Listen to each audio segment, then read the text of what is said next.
hoy, particularmente en el versículo 38 que acabamos de leer: el que cree en mí, como dice la Escritura, de su interior correrán ríos de agua viva.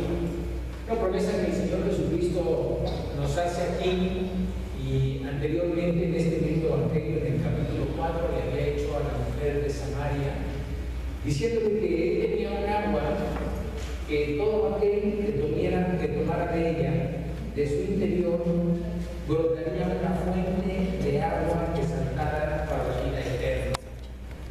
En los dos casos, el Señor Jesucristo se estaba refiriendo no a otra cosa, sino, como el mismo apóstol Juan aquí nos lo aclara, al Espíritu que habían de recibir los que creyésemos en Él.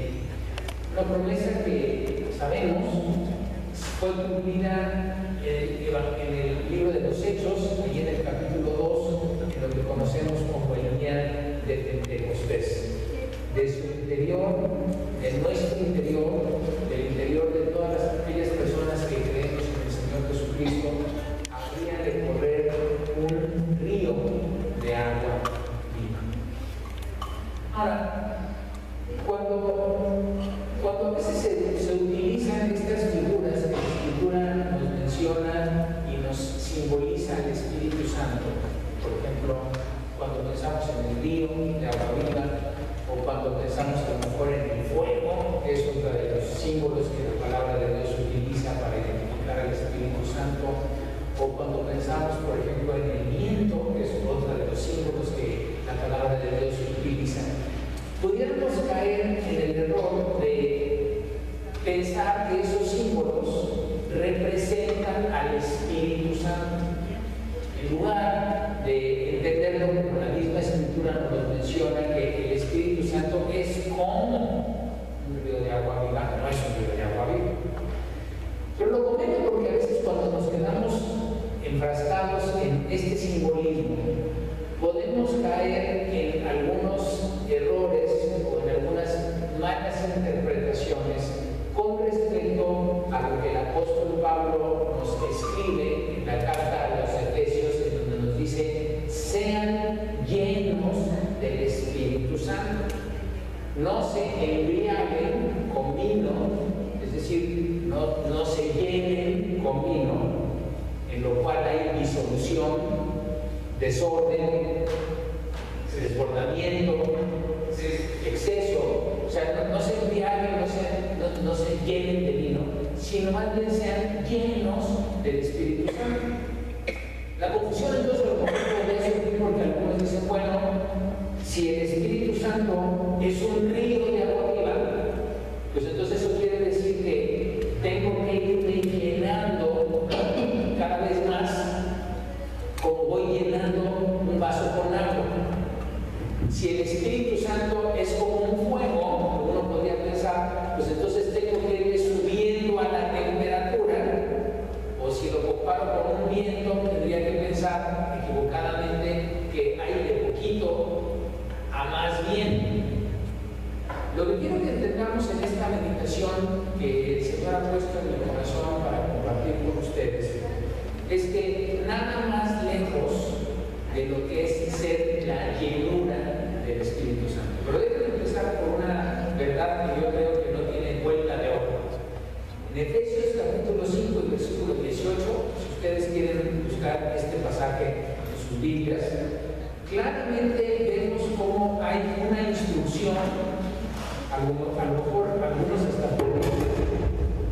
algunos hasta podrían pensar que no solamente es una instrucción, es un mandamiento, un orden, en donde dice claramente la palabra de Dios: no os embriaguéis con vino, en lo cual hay disolución, antes bien sean llenos del Espíritu. No es una opción, no es una alternativa, no es un mandato dirigido solamente a algunos cuantos iluminados o algunas cuantas personas que estén en posiciones de liderazgo dentro de la congregación, o a personas que hayan pasado por determinado tipo de experiencias místicas o cosas por el estilo.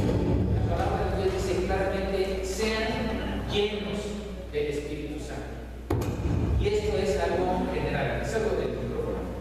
No te acerques mucho. Con el cable le estás pegando a la...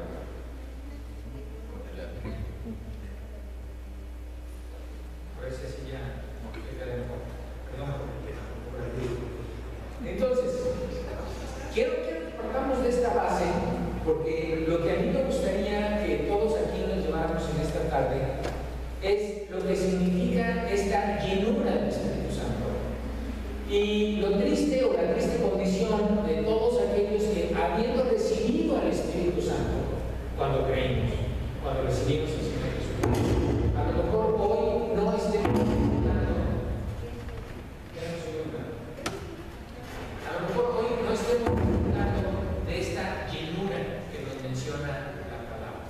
Así de que algunas aclaraciones con respecto a lo que es ser lleno del Espíritu Santo. Primera aclaración: no significa, escuchemos bien, no significa que algunos tienen más y otros tienen menos Espíritu Santo.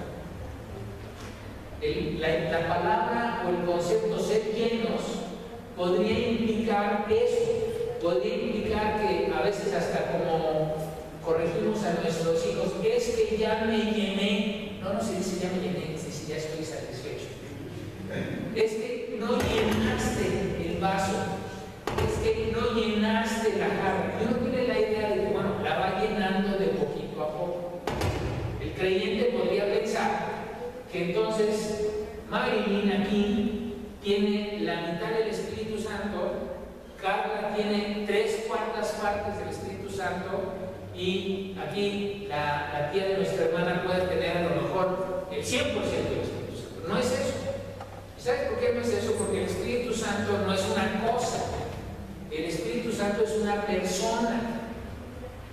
El Señor Jesucristo dijo, y esto lo hemos repetido varias veces a lo largo de estas semanas en donde hemos estado meditando acerca de la persona y de la obra del Espíritu Santo, el Señor Jesucristo dijo que el Padre se fuera a rogar al Padre y que el Padre iba a mandar otro consolador, persona, no cosa. Entonces, el Espíritu Santo no se nos ha dado en pedacitos. Cuando yo creí, recibí la misma persona del Espíritu Santo que cualquier otro de los que están aquí recibió cuando creyó. La persona del Espíritu Santo ha hecho morada en mí, como ha hecho morada en cualquiera de los que estamos aquí que tenga muy poquito tiempo de haber recibido al Señor. Viéndolos a ustedes, probablemente yo diría que quizás de los más nuevecitos en el Señor, pues podrían ser Kenia, Noé, a lo mejor Magni, probablemente por ahí se me escapa uno. Y que quizás de los más antiguos en el Señor, pues probablemente pudiéramos ser Gina, Nando, un servidor. El Espíritu Santo lo tenemos exactamente igual porque es una persona.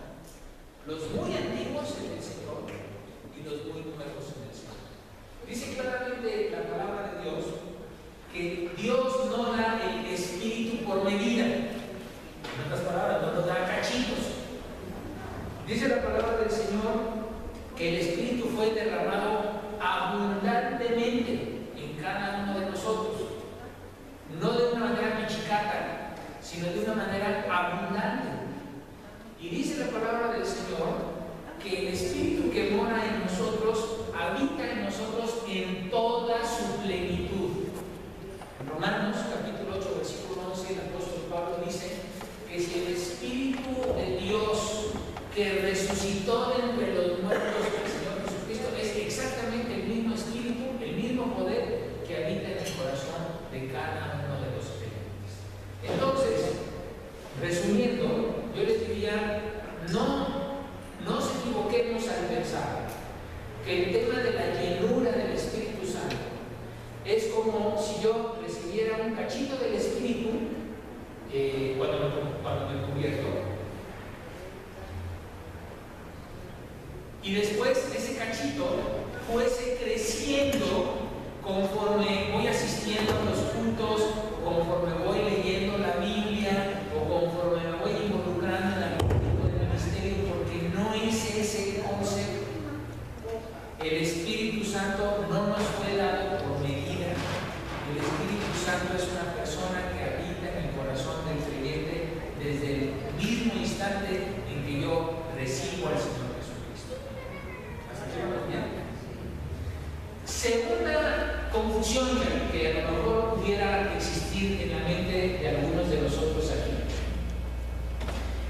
Si la llenura del Espíritu Santo no tiene que ver con que lo vaya aumentando, como voy aumentando los litros de gasolina en el tanque de mi coche, a lo mejor sí tiene que ver, pudieran pensar algunos, con que algo extraordinario pasara en mi vida.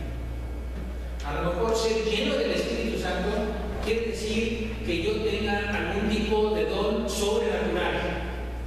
A lo mejor ser lleno del Espíritu Santo pudiera pensar que tiene que ver con que yo hiciera algún tipo de milagros.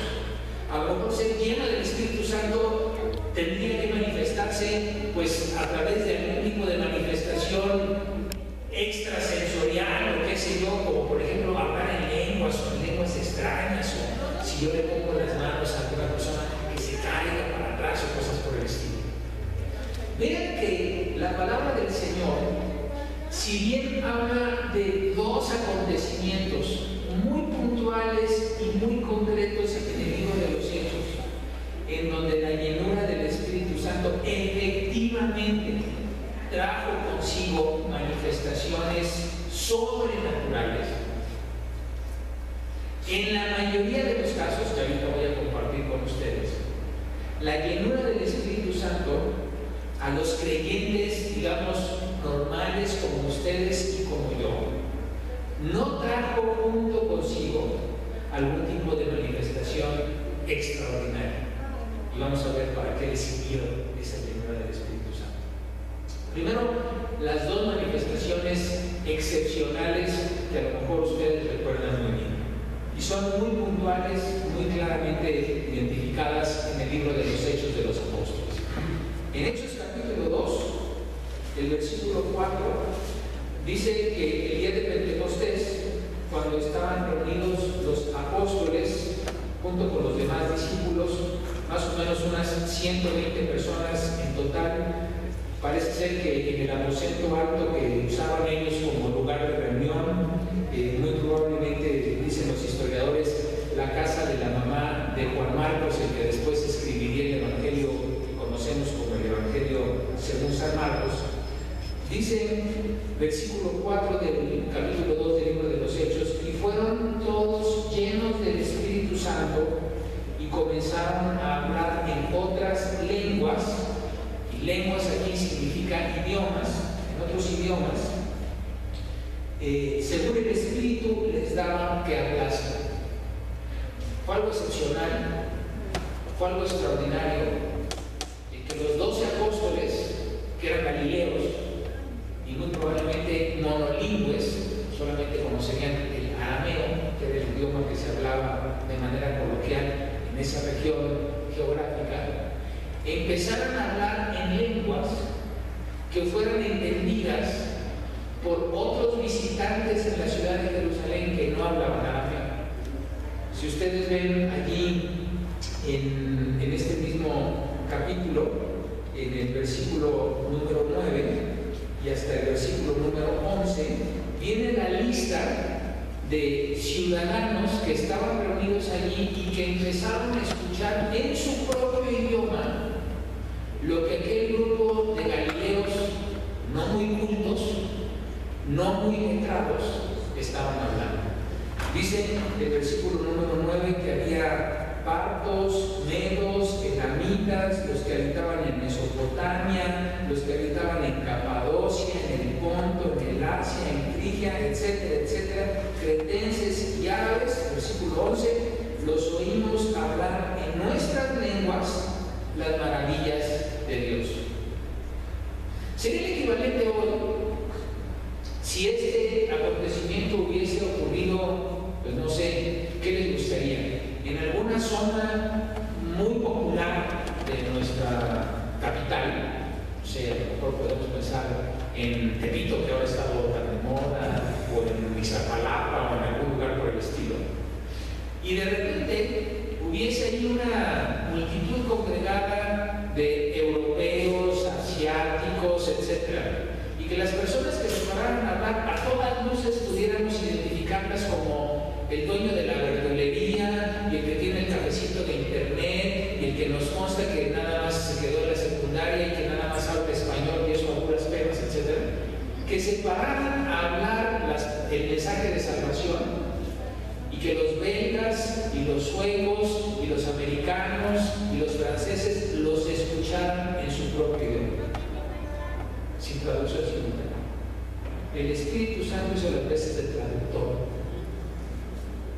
Esta es una de las veces en donde la llenura del Espíritu Santo se aparea con este tipo de manifestación. Y evidentemente entendemos que fue un propósito muy concreto, tan concreto que al final del capítulo dice que más de 3,000 personas que estaban allí y escucharon el mensaje en su propio idioma, dijeron: ¿qué tenemos que hacer para ser salvos? Porque después de lo que hemos visto y después de lo que hemos entendido, no nos queda duda que este Cristo, que este Jesús del cual tú predicas, Pedro, es verdaderamente Hijo de Dios. ¿Qué tenemos que hacer para ser salvos? La segunda vez que algo parecido ocurrió es en el capítulo número 4 del mismo libro de los Hechos. Los apóstoles Pedro y Juan son llevados ante el concilio de las autoridades religiosas judías y son conminados a dejar de hablar en el nombre de Jesús.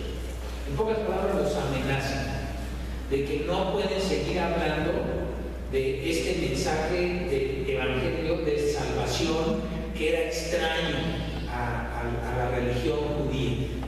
No pueden seguir hablando de lo que les dice. Sin embargo, los apóstoles dicen que regresan ahí con los suyos, otra vez regresan al lugar de reunión y regresan con un corazón agradecido hacia Dios de haber sido tomados como dignos de sufrir esa afrenta, y por supuesto ellos van a seguir predicando el mensaje de salvación que han recibido. Hechos capítulo 4 dice el versículo número 29: ahora, Señor, mira sus amenazas y concede a tus siervos que con todo de nuevo hablen tu palabra, mientras extiendes tu mano para que se hagan sanidades y señales y prodigios mediante el nombre de tu Santo Hijo de Dios. Cuando hubieron orado, el lugar en que estaban congregados tembló, y todos fueron llenos del Espíritu Santo y hablaban con denuedo la palabra de Dios. Vean que aquí ya no es que hablen en otras lenguas, no es que hablen en otros idiomas, dice: hablaban con denuedo, con firmeza, con valor la palabra de Dios. ¿Cuál fue el resultado de ser llenos del Espíritu Santo? ¿El lugar donde estaban? Tembló. A veces uno lee estos pasajes y dice: bueno, entonces para estar lleno del Espíritu Santo, una de dos: o hablo en otras lenguas, o tiemblan. Y como esto de la hablar en otras lenguas no se me da, ni tampoco tiemblan, pues eso quiere decir que yo no soy candidato para ser lleno del Espíritu Santo. O hasta que tiemble cuando oro, va a ser una señal de que soy lleno del Espíritu Santo. Por favor, no nos quedemos con esta idea, porque son dos eventos, los únicos dos eventos en donde la llenura del Espíritu Santo está relacionado con este tipo de manifestaciones. Y contra estos dos eventos hay muchísimas menciones más en el libro de los Hechos de los Apóstoles, en donde la llenura del Espíritu Santo no trajo consigo ningún tipo de manifestación sobrenatural. Y es lógico, porque si el Señor lo que nos dice es: sean llenos del Espíritu Santo. Imagínense si las únicas muestras de esta plenitud, de esta llenura, fueran hablar en lenguas o que la gente temblara. Les pongo algunos ejemplos para que vean que esta llenura tiene que ver mucho más con los aspectos cotidianos de nuestra vida que con aspectos extraordinarios. El Espíritu Santo le dio sabiduría al apóstol Pedro cuando estuvo frente al concilio para hablar lo que tenía que decir. En el libro de los Hechos, en el capítulo 7, la llenura del Espíritu Santo le dio a Esteban la sabiduría para presentar ante el concilio la defensa que tenía que presentar. Es interesante que el Señor Jesucristo les había dicho a los discípulos que no se preocuparan cuando estuvieran frente a las autoridades de qué tendrían que decir, porque en ese mismo instante el Espíritu les dirá lo que tienen que hacer. iglesia. Bueno, eso el Señor Jesucristo lo cumplió en Hechos capítulo 4, cuando Pedro tuvo que defender su postura frente al concilio, y en Hechos capítulo 7, cuando tuvo que hacer lo mismo Esteban frente al concilio. Pedro dice en su carta que estemos siempre preparados para presentar defensa con mansedumbre a quien nos demande razón de la esperanza que hay en nosotros. O sea, es que la llenura del Espíritu Santo le permite a Pedro, le permite a Gina, le permite a Carlos, le permite a Noé, le permite a Mari Carmen, a todos los que estamos aquí como hijos de Dios, nos permite el Espíritu Santo hablar conforme lo que tenemos que hablar. No decir de más ni decir de menos. No ser ofensivos ni ser tibios. No ser blandengues ni ser agresivos. Usar las palabras que el Espíritu Santo pone en nuestra boca. Otro ejemplo. En el capítulo número 7, en el capítulo número 6, perdón, del mismo libro de los Hechos, el Espíritu Santo le dio sabiduría a los 7 que fueron elegidos para servir las mesas, para que su ministerio fuera un ministerio efectivo, un ministerio eficaz, un ministerio bendecido. O sea, sé que si yo he recibido por lo menos uno de los dones del Espíritu Santo y quiero que ese don pueda ser utilizado con todo el poder de Dios, necesito la llenura del Espíritu Santo. No para que tiemble, no para que hablen lenguas extrañas, sino para que mi ministerio, mi servicio a ustedes, sea un ministerio y un servicio que lleve fruto, que tenga poder. Que no solamente me pare a cantar por cantar y cumplir un horario dentro del servicio. Que no solamente me siente a dar una clase de escuela dominical para cumplir el expediente. Que no solamente reparta un volante evangelístico porque tengo que compartir las buenas nuevas, sino que todo lo que hago lo haga para la gloria de Dios y en el poder de Dios. Para eso necesito la llenura del Espíritu Santo.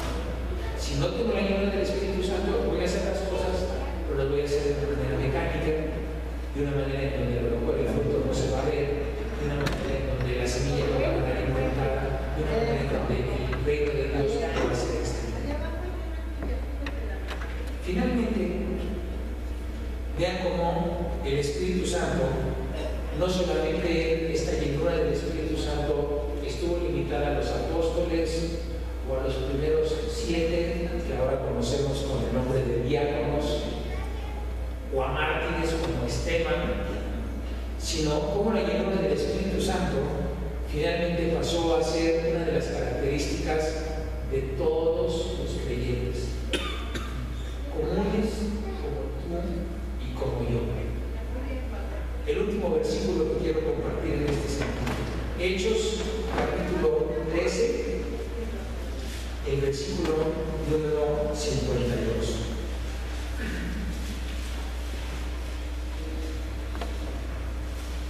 Y los discípulos estaban llenos de gozo y del Espíritu Santo. Hechos 13, 52.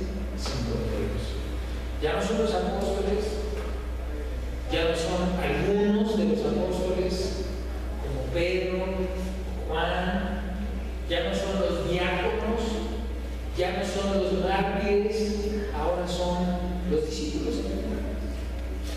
Todos los que habían escuchado el Evangelio de salvación, que han recibido al Señor Jesucristo en su corazón, dicen que allí en la ciudad de Antioquía estaban llenos del Espíritu Santo y de Dios. Ahora, si esta llenura del Espíritu Santo es para todos, no solamente para algunos. Si esta llenura del Espíritu Santo tiene que ver con lo que tú y yo hacemos, no solamente en el ámbito del ministerio, sino en nuestras vidas en general, como una muestra del poder de Dios, como una muestra del fruto de Dios en nuestras vidas. ¿Cómo es que puedo ser lleno del Espíritu Santo? ¿En ¿En qué versículo de la Escritura puedo encontrar una especie como de receta o de ABC para ser lleno del Espíritu Santo? Porque me queda claro que la Escritura dice ser lleno del Espíritu Santo. Yo he visto algunos ejemplos en donde los apóstoles y los discípulos y los creyentes en general asumieron esta invitación, pero a lo mejor tú y yo nos preguntamos, bueno, ¿y yo cómo puedo ser lleno del Espíritu Santo? Y es interesante que si bien la Escritura tiene instrucciones muy precisas, muy concretas y repetitivas con respecto, por ejemplo, a qué hacer para ser salvo, cree en el Señor Jesucristo y serás salvo en tu casa. A los que creyeron, a los que le recibieron, a los que creyeron en su nombre, les dio potestad de ser hechos hijos de Dios. Con el corazón se cree para justicia y con la boca se confiesa para salvación. Hay instrucciones muy precisas de qué tiene que hacer una persona que quiere recibir al Señor Jesucristo y ser salvado.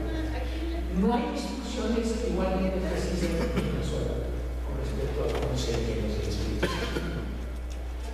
Y una de dos, o el Espíritu Santo se le olvidó darnos los versículos de referencia para cómo ser llenos del Espíritu Santo, o a lo mejor la llenura del Espíritu Santo es algo mucho más sencillo de lo que tú y yo nos imaginamos. Obviamente no podemos pensar que el Señor haya obviado en su palabra una instrucción, si la hubiera, específica y concreta de cómo ser llenos del Espíritu Santo. Nos habría dicho, bueno, ayuna 3 días y 3 noches y después vas a ser lleno del Espíritu Santo. Nos habría dicho, acude a Jerusalén, a tal monte y espera tal fecha y vas a ser lleno del Espíritu Santo. Nos habría dicho, acude a los ancianos de tu iglesia y deja que te impongan las manos y vas a ser lleno del Espíritu. Pero no nos dijo nada de eso. ¿Y sabes por qué no nos dijo nada de eso? Porque la llenura del Espíritu Santo es algo que debería ser algo tan cotidiano, tan regular en la experiencia de cualquier creyente que la palabra de Dios nos da por sobreentendida.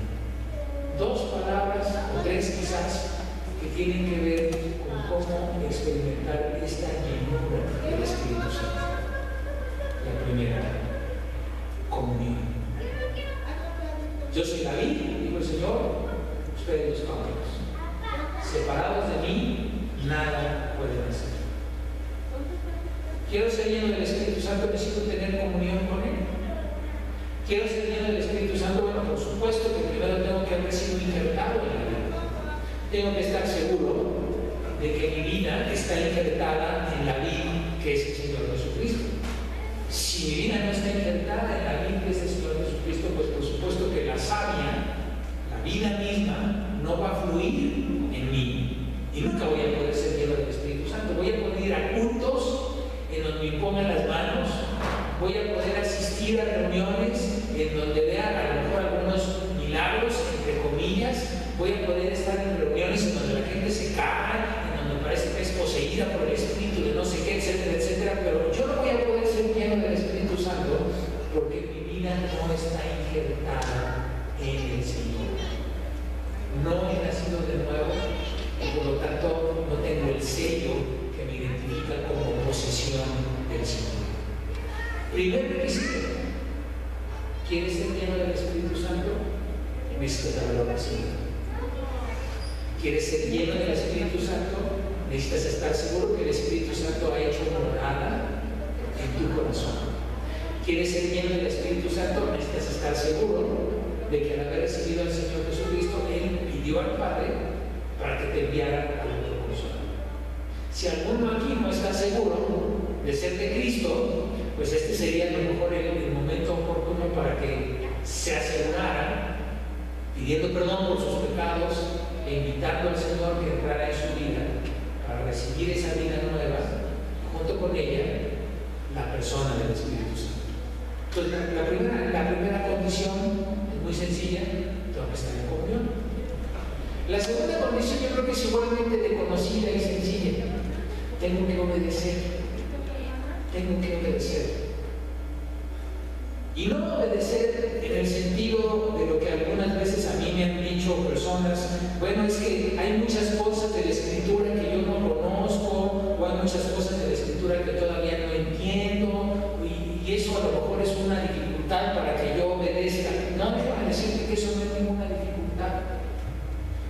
Porque la obediencia se demuestra en los pasos pequeñitos que todos desde el momento en que recibimos al Señor Jesucristo vamos entendiendo. Nadie aquí, ni siquiera el apóstol Pablo, entendió de principio a fin la revelación de Dios para su vida.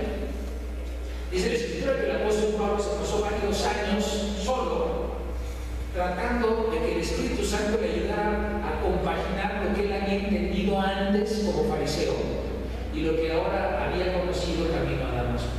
Yo soy Jesús a quien tú persigues. Dura cosas de dar cosas contra la mejor. Ni siquiera el apóstol Pablo, mucho menos los que estamos aquí. Nadie, al momento de convertirnos, entendimos absolutamente todo lo que es la revelación de Dios para nuestras vidas. Pero todos entendimos algo. Y en la medida en lo que vamos entendiendo, en esa medida se nos llama a obedecer. Déjame ponerte algunos ejemplos muy concretos.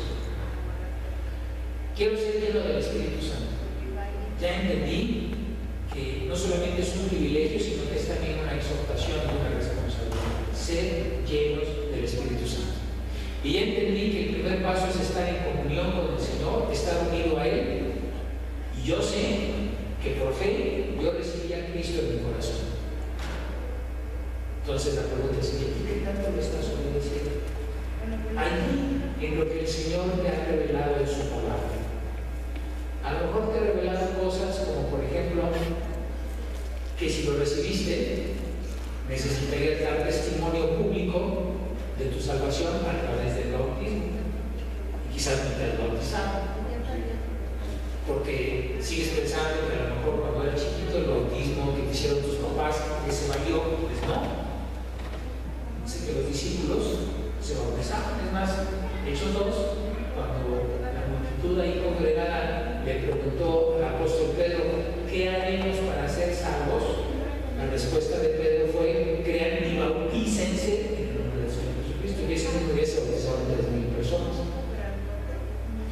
A lo mejor el Señor Jesucristo te ha mostrado que la relación que tú mantienes con tu pareja es una relación de fornicación, porque no te has sometido a las autoridades superiores, legalizando tu unión. Pero tú te resistes. A lo mejor el Señor Jesucristo te ha mostrado que la relación que tienes con tu novio o con tu novia es de adulterio, pero tú te resistes, porque te das vuelta a la página pensando que si lo haces con amor, pues seguramente Dios lo entenderá. A lo mejor el Señor Jesucristo te ha mostrado que como marido tienes que amar a tu esposa como Cristo amó a su iglesia y se entregó a sí misma por ella, pero tú te resistes, porque si el Señor Jesucristo conociera a tu esposa, no había escrito eso en Efesios. ¿Te das cuenta? O sea, no es que te conviertas en teólogo de la noche a la mañana, no es que entiendas todos los intríngulis de cada uno de los versículos que componen los 66 libros de nuestra Biblia. A lo mejor ninguno aquí vamos a llegar a ese nivel de conocimiento y de exactitud doctrinal. Pero lo que tú sí conoces es lo que el Señor te dice que tienes que obedecer. Y si no lo obedeces, no esperes que la llenura y la plenitud del Espíritu Santo, con todas sus manifestaciones, acompañe tu vida. A lo mejor hoy conoces la manifestación del fruto del Espíritu Santo, pero cuando repasas el fruto del Espíritu Santo, amor, gozo, paz, pues ya mejor ahí te quedaste, porque ya 3-0 nuestra selección, ya parecido, va a ser una goleada como los de Tahití, 9-0, porque de las 9 manifestaciones ni una. Pues no esperes que esas manifestaciones se puedan palpar en tu vida si hay cosas que tienen que ver con la obediencia que tú y yo no estamos cumpliendo. Así que yo quiero ponértelo muy sencillo, porque creo que el propósito de la Escritura en este sentido es Todos estamos llamados a experimentar la llenura del Espíritu Santo. El Espíritu Santo está aquí. Toda la persona del Espíritu Santo está en tu vida. Él ha hecho su morada dentro de ti. No se trata de que tú pidas más del Espíritu Santo, porque ya lo tienes al cielo. ¿Sabes de lo que se trata? Que el Espíritu pide más de ti. Porque Él sí, seguramente lo tiene el cielo. Él sí, seguramente tendrá el 20, el 30, el 50, el 70% de cada uno de nuestros corazones. Y Él quiere el cielo. Dice la Escritura que Dios es un Dios celoso de cada uno de los suyos. No nos quiere compartir. Como nosotros no queremos compartir a quien amamos con alguien más, lo queremos para nosotros. Bueno, el Señor nos quiere, no el 20 o el 30 o el 50, no los domingos o el día de un estudio bíblico en la semana, sino quiere toda nuestra vida rendida a Él, en obediencia, en comunión. ¿Para qué? Para experimentar esta llenura del Espíritu Santo. ¿Te gustaría pedirle al Señor en esta tarde que te llenara con tu Espíritu Santo? Fíjense, no estamos pidiendo que venga el Espíritu Santo, como algunos a veces creo que bien intencionados, pero malos lectores de la Escritura piden: ven Espíritu Santo, ven, el Espíritu Santo ya vino. Además, si nos pudiera contestar, a lo mejor nos contestaría desde dentro: oye, pues aquí estoy, ¿cómo que ves? Ya llegué. Pero lo que sí nos pide es que entremos cada vez más para experimentar la llenura. Si tú quieres experimentar más, si tú quieres hacer este compromiso, si tú quieres tomarte en serio esta exhortación, te invito a que te pongas de pie y que me acompañes orando al Señor